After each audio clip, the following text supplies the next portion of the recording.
শেখ হাসিনা সরকার বাংলাদেশকে বিক্রি করে দিয়েছিল ভারতের কাছে। না, এটি আমার কথা নয়। বিরোধী রাজনৈতিক দল থেকে শুরু করে গণ অভ্যুত্থানের নেতারা এই অভিযোগ করেছে বারবার। তারা স্লোগান দিয়েছিল,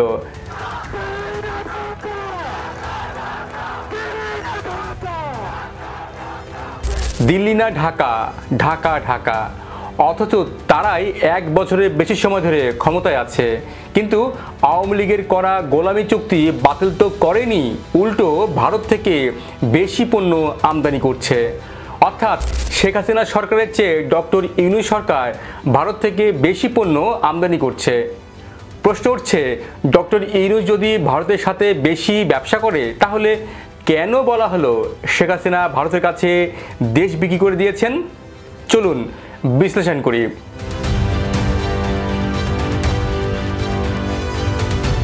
2024 সালে 5ই আগস্ট বাংলাদেশের রাজনীতিতে এক ভূমিকম্প হলো। ছাত্র জনতার অভ্যুত্থানে 15 বছরের শেখ হাসিনা সরকার পতন হলো। ঢাকার রাস্তায় তখন স্লোগান, ভারতের দাসত্ব আর নয়, ঢাকা না ঢাকা, দিল্লি দিল্লি। অনেকে ভেবেছিলেন এবার বুঝি সব বদলে যাবে, ভারতের সঙ্গে গোলামি চুক্তি বাতিল হবে, বাংলাদেশ নিজের পথে হাঁটবে। কিন্তু 1 বছর পরে দাঁড়িয়ে যদি আমরা চারিদিকে তাকাই, বাস্তবতা কিন্তু ভিন্ন চিত্র দেখাচ্ছে। ভারতের সঙ্গে রাজনৈতিক টানাপোড়েন বেড়েছে ঠিকই, কিন্তু বাণিজ্যে ভারতীয় পণ্যের প্রবাহ থামেনি, বরং কিছু ক্ষেত্রে আগের চেয়েও বেড়েছে। এখন প্রশ্ন আসে, কেন এমন হলো? এর উত্তর লুকিয়ে আছে ভূ অর্থনীতি শব্দটির ভিতরে। ভূ অর্থনীতি মানে শুধু বাজার বা বাণিজ্য নয়, এটা হলো খাদ্য, জ্বালানি, কাঁচামাল, অবকাঠামো, এসবের মাধ্যমে এক দেশের উপর আরেক দেশের কৌশলগত প্রভাব। বাংলাদেশ 3 দিক থেকে ভারতের সীমান্তে ঘেঁষা। যখন চালের ঘাটতি হয়, ভারত ছাড়া তাৎক্ষণিক সমাধান নেই। যখন বিদ্যুৎ কেন্দ্র চালাতে জ্বালানি লাগে, পাইপলাইনটা ভারতের দিক থেকে আসে। যখন তৈরি পোশাক শিল্পের জন্য কাঁচামাল দরকার হয়, সবচেয়ে সস্তা তুলা সুতা আসে ভারত থেকেই। অর্থাৎ ভূ অর্থনীতি এক ধরনের শৃঙ্খলা, যা ভাঙা সহজ নয়। কেউ যদি বলে আমরা ভারতের সঙ্গে বাণিজ্য কমিয়ে দিয়েছি, তাহলে পরিসংখ্যান কিন্তু অন্য গল্প বলছে। 2024-25 অর্থবছরে ভারত বাংলাদেশে রপ্তানি করেছে মোট $1149 কোটি। আগের বছরেই এই অঙ্ক ছিল $1107 কোটি। অর্থাৎ প্রবৃদ্ধি হয়েছে প্রায় 3.79%। পেঁয়াজের বাজার হঠাৎ চড়া হয়ে গেল।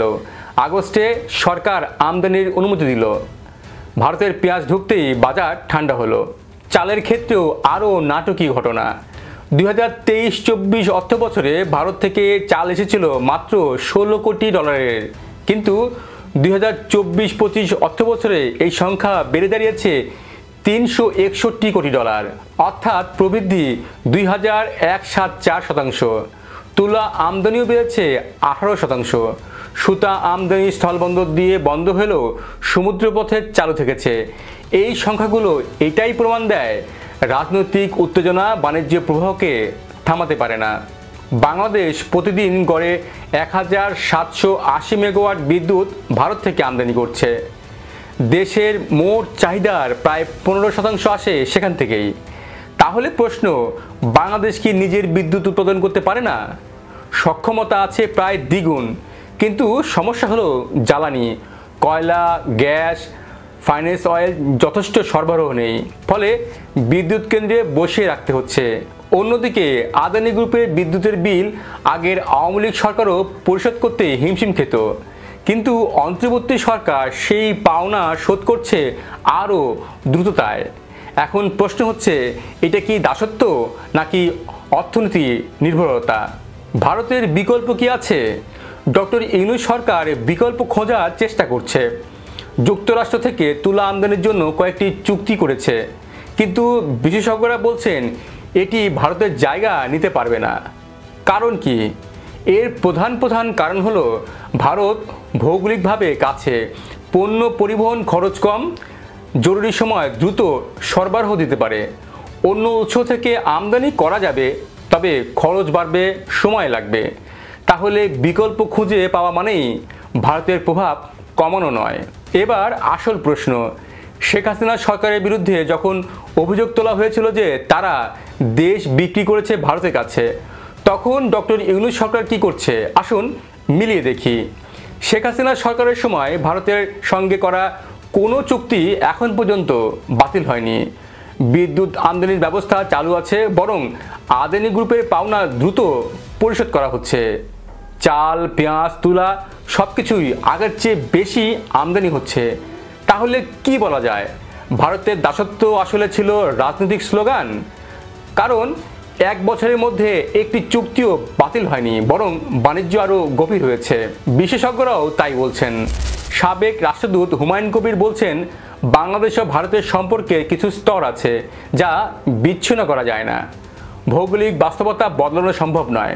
অন্যদিকে অর্থনীতিবিদ ডক্টর সেলিম রায়হান বলছেন, রাজনৈতিক টানাপোড়েন বাণিজ্যে বড় প্রভাব ফেলতে পারে না, কারণ পণ্যের চাহিদা, বাজারের সক্ষমতা আর ভৌগোলিক সুবিধা এই সম্পর্ককে অটুট রাখে।